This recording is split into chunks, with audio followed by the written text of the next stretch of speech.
let's move on a little bit here. It is possible to ensure that you will be the one chosen for promotion, that you will be the one noticed at work above everybody else. You can assure that. Michaela, you can control that. Okay?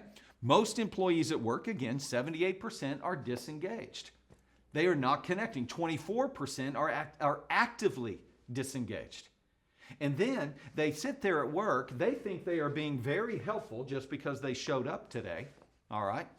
And they wonder, how come I'm not getting promoted?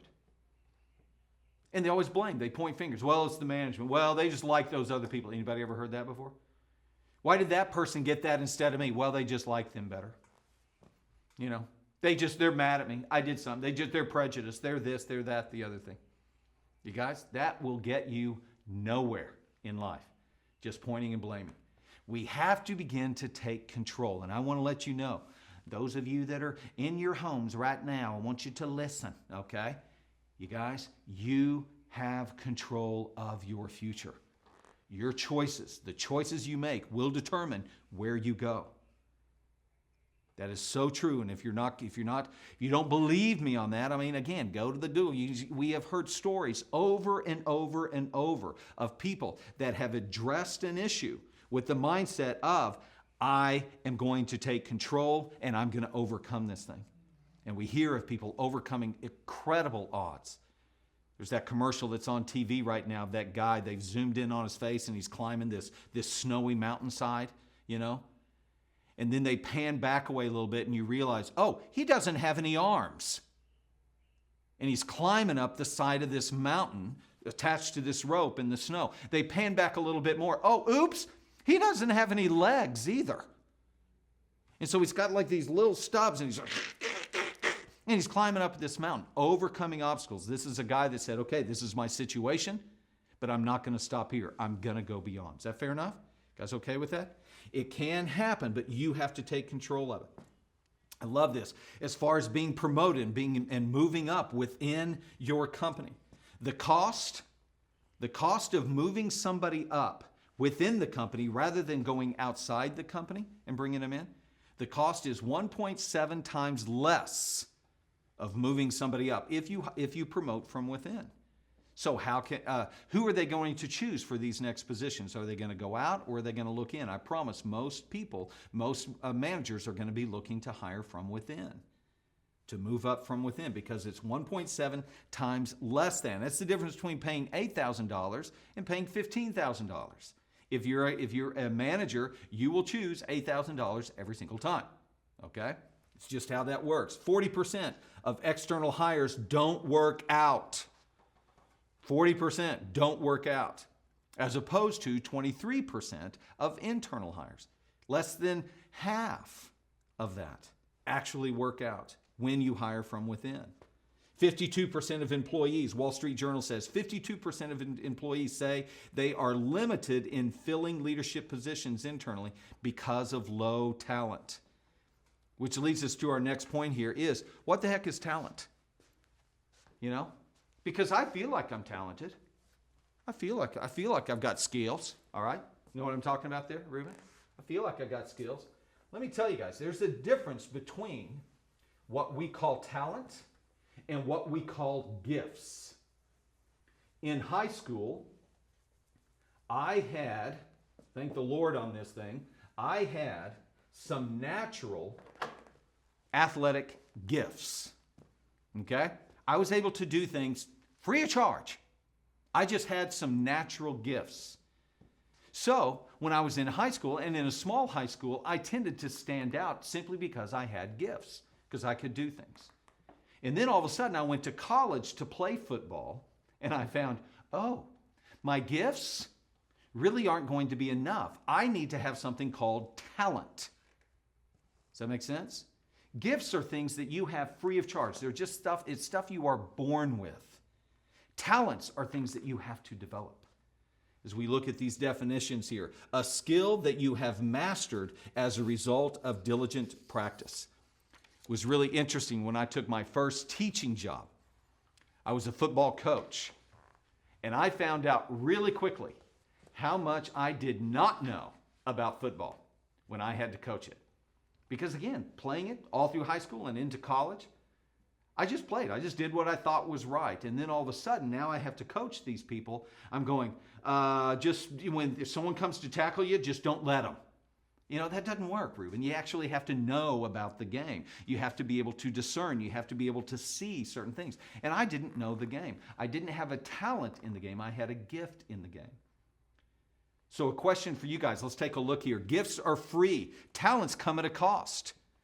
So, Michaela, it can be hard to develop my talents because I just want to do what's easy. Again, I've got a 16-year-old daughter right now. Claire, you may be watching this. I've got a 16-year-old daughter. This is what we're working on right now with her. It's the season in her life where we are here at 16, 17, and 18, where she needs to begin to develop her talents and not just rely on her gifts. Okay? She's done well in school, but not because she has necessarily worked really hard. She's done well in school because she's been able to do the work pretty easily. And some of you guys probably know that there are going to be some classes that she's going to step into in the future that are going to require more than just what comes natural. Okay? Same thing in athletics. That we're talking with her. Claire, you're at this level. You're able to make the starting team, which is tremendous, but you're just relying on your gifts. Again, my problem was I took those gifts as I've arrived. I've got what it takes. Now again, the gifts were nice. But I found a time in my life that because I hadn't developed talent, my gifts weren't enough. So next of all, gifts come easy. Talents, it's difficult to develop your talents. Gifts are immediate. Talents take time. Gifts are given to you. Talents are developed. Gifts would be like a metaphor. A gift would be a mustard seed, a tiny little mustard seed. A talent is the actual tree, the mustard tree that is grown, that is huge, has these huge branches that go way out, and all kinds of birds and everything can come and live in it. So the gift is the seed. The talent is the full-on expression of what's in the seed. Is that fair enough? So at a young age, if you're a young worker, this is important for you to know. If you're a middle-aged worker right now, you might be in a job and you are frustrated, you're not where you want to be, you're not being promoted the way that you want. Chances are pretty good you could still be relying on the gifts that you had last year, the gifts that you had back in high school, and you're just trying to still use your gifts rather than pursuing expanding your talent. It's very common. I did this for a long time before I realized, for my life to get better, I have to get better. I love that phrase by Jim Rohn. For your life to get better, you have to get better. So I've got a few other comments here. Carol Dweck, I think we've talked about her in the last session. Her talking about the difference between a learning mindset and a fixed mindset. Benjamin Barber. All right, a sociologist sitting here saying, I don't divide the world into weak and the strong or the successful and the failure. I divide the world into learners and non-learners. The Association for Talent Development, ATD, I used to be a part of this group. They say only 10% of the population has a learning mindset. The other 90% will only learn if you force them to learn. So, what does that mean when you are faced with a difficult situation? Will you learn and grow, or will you simply sit back and say, I can't do this. It's not fair. You're not giving me a chance. I know that I'm not really good at it, but you should give me a chance anyway. I know this is just a minimum wage job, but you should give me more than minimum wage. It doesn't work that way. It just doesn't work that way in the world. And if you do force it to work that way, the equation will always lead to massive failure. Okay? It will always lead to massive failure. For me, again, like I said, I had a lot of gifts. My gifts of being a people person. Hey, how you doing? Being able to connect. I had a gift of humor. I had a gift of being able to speak. I had a gift of being able to connect with people in a quick way. I had a gift where I could energize people. From a young age. Guys, I was 12 years old when I did my first public speaking engagement. Okay? Talking to about 100 people, and I'm up there talking. I'm 12. People are like clapping for me. That was awesome. I just had a natural gift in that. But I found in the future, fast forward to where I'm 47 years old and I have to start my own company, I did not know how to manage a company. I knew how to use personality, but I didn't know how to manage. I didn't know how to do sales. I didn't know how to do marketing. I didn't know how to do PR. I didn't know how to do really good customer service other than just using my gift, using my personality. I had to develop these talents. And it was hard. And it took time. But they were things that I had to develop. And so now, 4 years later, after I've started my company has been built on talent, not just pure gift. You okay with that? So that's your future will be built on the talent that you can build, not just on your gift. Your gift, catch this, your gift will open doors for you. That's important for you to know. Your gift will open doors. But unless you develop talent, your gift will only go so far. Okay? So you want to keep that in mind. All of these go into your talent bank, and they can expand and expand and expand. So, a question for you guys, and a question for you guys listening. What is the hole in your department at your company? What's the hole in your business? What is it that's not getting done? What is it, where are they weak? Identify that.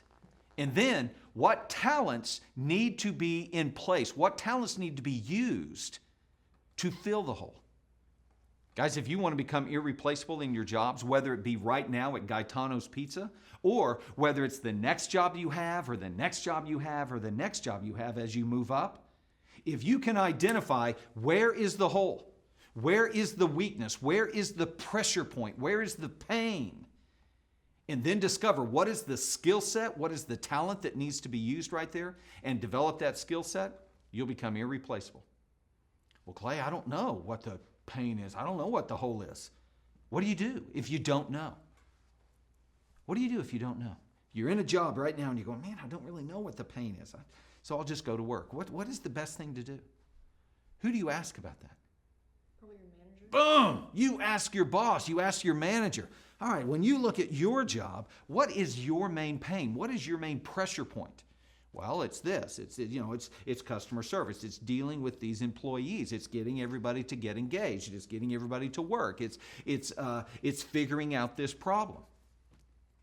Okay, so what do you think needs to be involved in being able to get people to work on time? What do you think needs to be involved in solving the problem that you're talking about? Well, I need someone that does this, this, and this. Ding, ding. Thank you very much. And you go away and begin to build the talent. Learn how to do that. Does that make sense? Okay? So important that we do that, to build that talent pool. Then you begin to solve those problems. So, all of a sudden, the boss is looking to fill the skill gap, and you stand up and say, I know how to do it. Everybody else has their head down. They're just coming into work late. They're just kind of drudging through it and griping and complaining. You're the one that says, I can solve your problems. I love this out of Harvard Business Review in 2014. Every year, the Manpower Group, a human resource consultancy, conducts a worldwide talent shortage survey. Last year, in 2013, they found 35% of the 38,000 employees reported difficulty, of the 38,000 employers reported difficulty filling jobs due to lack of talent. You guys, that is huge. Here in the United States, it was almost 40% of the employers. 40% of the bosses were saying, I don't have talented people. So you guys, tomorrow, this afternoon, text, make a phone call. Doug, what is a huge pressure that you're feeling right now? Doug, I know that you're wanting to open up a second store. What is it that makes you afraid to leave store number one? He'll tell you. I've got this, I've got this, I've got this. What do you think a person needs to have to be able to take care of that for you? I think they need to have these 4 things. Bam! I want to help you do that. I want to help step in. I want to be part of the solution and not continue to be part of the problem. Does that make sense? You guys, I'm all for education. I used to be a teacher forever. However, you can go get a 4-year degree. You can go get an 8-year degree and have the knowledge. But unless you can come in and solve my problems, your knowledge doesn't mean jack squat. You've got to be able to come in and solve my problems as an employee. Fair enough? This is something that we're working with our other daughter right now, who is 24, graduating from college right now. And we're talking with her about, hun, when you're going to interviews, she's hearing all of this stuff, all right? When you go into interviews, you need to talk about solving problems. Don't just come in and say, I graduated from SCAD, top 3 art schools in the country, graduated from SCAD, got the knowledge, got the degree. That's nice. But unless you can solve problems, you're not really going to be able to add value to the company.